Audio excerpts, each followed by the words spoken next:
Şərqdə ev bütün zamanlarda müqəddəs sayılıb. Hər bir millətin nüvəsini təşkil edən ailənin həyatı, inkişafı və gələcək nəsillərə mirasının ötürülməsi yaşadığı ocaqla bağlı olub. Dövlətin vətəndaşlar qarşısında konstitusiyon vəzifəsi iqtisadi sosial rifahın ən mühüm göstəricilərindən biri olan mənzillə təminatla bağlıdır. Ali qanunumuzun 43-cü maddəsində deyilir, dövlət yaşayış binalarının və evlərin tikintisinə rəvac verir, insanların mənzil hüququnu gerçəkləşdirmək üçün xüsusi tədbirlər görür.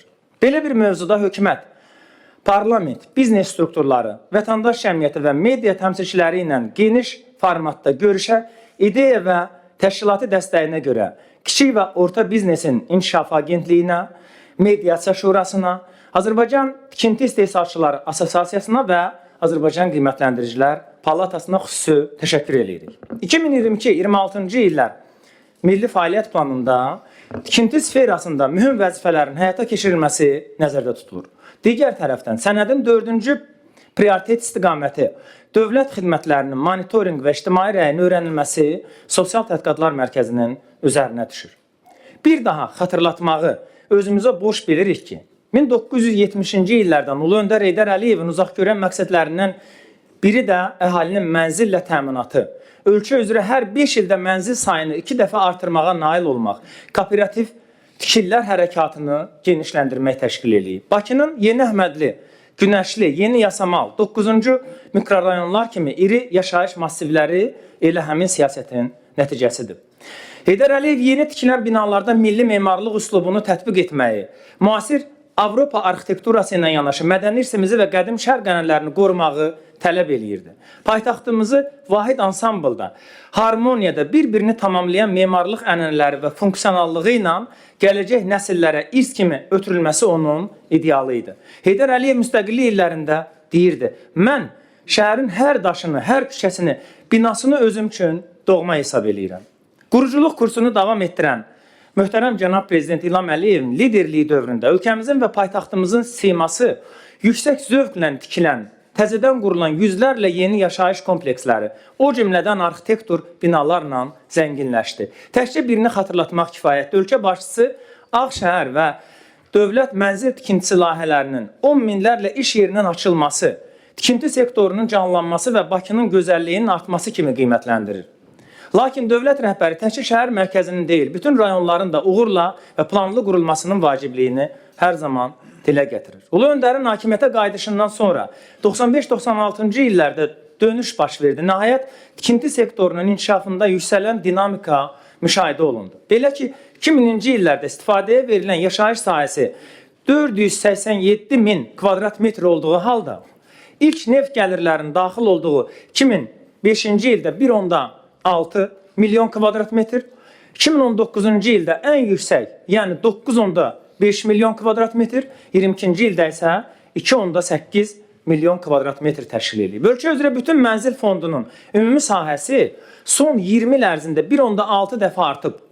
2003-cü ildə 125 milyon kvadrat metr təşkil edən bütün mənzil fondu 23-cü ildə 200,7 milyon kvadrat metrə bərabər olub. Bunun 6% dövlət, 94% isə qeyri-dövlət mülkiyyətinə aiddir.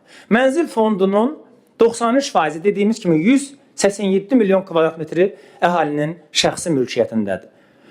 Hər il dövlət büdcəsindən təkcə zərərin ödənilməsi və təmir işləri üçün təqribən 25-28 milyon manat vəsait xərclənir. Son 10 ildə orta hesabla əhalinin hər nəfərinə düşən mənzil və ev sahəsi 17,6 kvadrat metrdən 20,8 kvadrat metrə çatıb.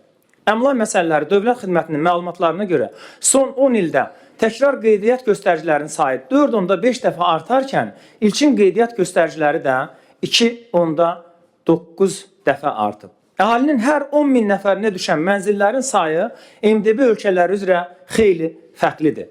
Ən yüksək göstərici Qazaxstanda 62, Belarusda 49 olduğu halda Azərbaycanda müvafiq göstərici bayaq qeyd etdiyimiz kimi 20,8-dir. Rəqəmlər arasında fərqin səbəblərindən biri də yaşayış fondlarının qeydiyyatının hələ də tam başa çatmaması. Bir başqa rəqəm də hamımız üçün diqqətə layiq olar. 24-cü ildə tikinti müəssisələrində 117 min nəfər çalışan insanımız var. Xatırladaq ki, 95-ci ildə sözü gedən rəqəm cəmi 58 min idi. O dövrün ÜDM-nin 1,5%-ni təşkil edirdi.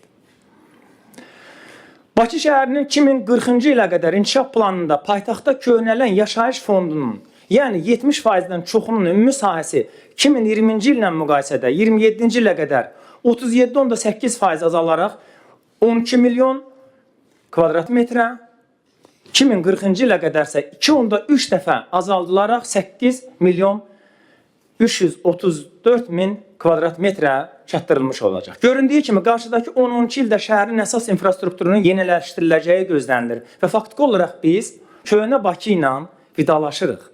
Lakin əsas hədəf yeni Bakı quruculuğunu baş plan əsasında tikinti və şəhərsalma normalarına uyğun, sakinlərin rahatlığı və iqtisadi sosial rifahın təmin olunması şəraitində aparılmasıdır. 2040-cı ilə qədər Bakıda yaşayış fondunun ümumi sahəsi 20-ci illə müqayisədə 64% artırılaraq 47 milyon kvadrat metrdən 78 milyon kvadrat metrə çatdırılmış olacaq. Lakin Bakıya əhali axını onun mənzil bazarına da təzyiqləri gücləndirir. Yaşayış fondlarının yaradılmasında bölgələrarası fərqin səbəblərindən biri də budur. 2009-20-ci illərdə Abşeron rayonu üzrə mənzil fondunun ümumi sahəsi 140% artdığı halda ölkə üzrə bu rəqəm 24%-dir, bir sıra bölgələr üzrə 10 və 20% intervalında dəyişir. Əhalinin hər 1000 nəfərinə düşən mənzillərin sayına görə bölgələrlə paytaxt arasında 4 dəfə fərq var. Son dövrə nəzər salınsa, 18-23-cü illərdə ölkə üzrə mənzillərin sayı 122 min ədəd və ya 11% artıb. Bu artımların 73 mini Bakı, Sumqayıt və Abşeronun payına düşür.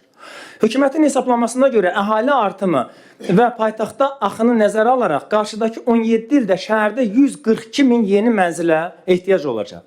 Bunun 50 mini 27-ci ilə qədər, 92 mini isə 40-cı ilə qədər tələb olunacaq. Hökumət 2040-cı ilə qədər adam başına düşən ümumi mənzil sahəsini indiki 20,8-dən 25 kvadrat metrə çatdırmağı hədəf eləyir. Daşınmaz əmlakın Dövlət Kadastrı Hüquqların Qeydiyyatı Qurumu 2023 və 2024-cü ilin yalnız rəqəmini səsləndirmək istəyirəm. 477 min daşınmaz əmlak üzrə qeydiyyat aparılıb. Amma ötən il bu rəqəm 378 min, yəni 100 min azalma var. Bakı Abşeron ərazisində yerləşən sənədsiz fərdi yaşayış evlərində yaşayan 1170 ev təsərrüfatı arasında aparılan sorğunun nəticələrini istəyirik sizlə bölüşək. Dövlət reyestrinin keçməyən evlərin 54%-nin sahəsi 100 kvadrat metrdən az, 30%-i 100-150 kvadrat metr aralığında, 15% isə 150 kvadrat metrdən çoxdur. Sənədsiz evlərin 81%-i 1 mərtəbəli, 18%-i 2 mərtəbəli, 0,4% isə 3 mərtəbəlidir.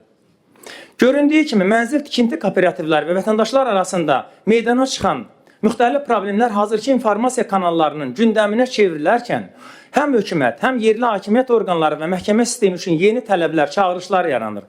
Bəzən siyasiləşdirilir problem və ictimai fikirdə də geniş rezonans doğurur. Ona görə də bax bu rəhbər sədarətdə əyləşən qurumların təşəbbüsü ilə müəyyən bir təkliflər sənədi də hazırlanıbdır. Biz indi onların bəzilərini sadəcə yekunda səsləndirmək istəyirik. İlk növbədə tikinti və şəhərsalma məcəlləsində yenilənən ərazilərdə vətəndaşlarla razılaşmanın müddətinin qoyulmaması maliyyə itkilərinə yol açır, kirayə ödənişləri, nəqliyyat, layihə, planlaşdırma, işçi qüvvəsini səfərbər eləyən tikinti kampaniyası azsaylı mənzil, mülk və ev sahiblərinə razılaşmaya gedə bilmədiyinə görə bu proses aylarla, bəzən illərlə uzanan mübahisələrə çevrilir. Əvəzində digər anlaşılmış tərəf, razılaşmış tərəf prosesin sonucunu artıq gözləyə bilmir və bu domino effekti ilə mənfi istiqamətdə inkişaf edir. Halbuki ağlabatan müddət çərçivəsi olsaydı, paytaxtın mənzil fondunun yenilənməsi ajitaj və narazılıq deyil, qarşılıqlı məmnuniyyət doğurardı. Anlaşmanın qeyri-müəyyən müddətə uzanması xarici investisiyanın da qarşısını alır. Tikinti bazarında ikinci məsələ toxunmaq istəyirik. Hər kvadrat metr sayının qiyməti son 20 ildə 3-4 dəfə artıb. Müqayisə üçün keçmiş Sovet ölkələri, müharibədən əvvəlki Ukraynada ölkə üzrə orta göstərici 500 min dollar arasındadır, Rusiyada 800 dollar civarındadır. Səbəb yalnız xaricdən gətirilən texnologiya, materialların qiyməti deyil. Daha çox şəhərsalma normalarında bölgələr üzrə müəyyənləşdirilən əmsalların diferensiallığının olmamasıdır. Məsələn, Nəsimi rayonu üzrə konkret ərazidə tikiləcək sahə ilə bağlı limit müəyyənləşibsə, o mənzil tikinti kooperativi məsrəflərini qarşılamaq üçün məcburi qiymətlərin süni artırılmasına gedir və nəticədə orta gəlirli ailələr üçün mənzil bazarı bir qədər əlçatmaz olur. Əmsalların diferensiallaşması, hər rayon üzrə fərqli müəyyənləşməsi qiymətlərin aşağı düşməsinə təsir eləyər, xüsusilə də gənc ailələr üçün.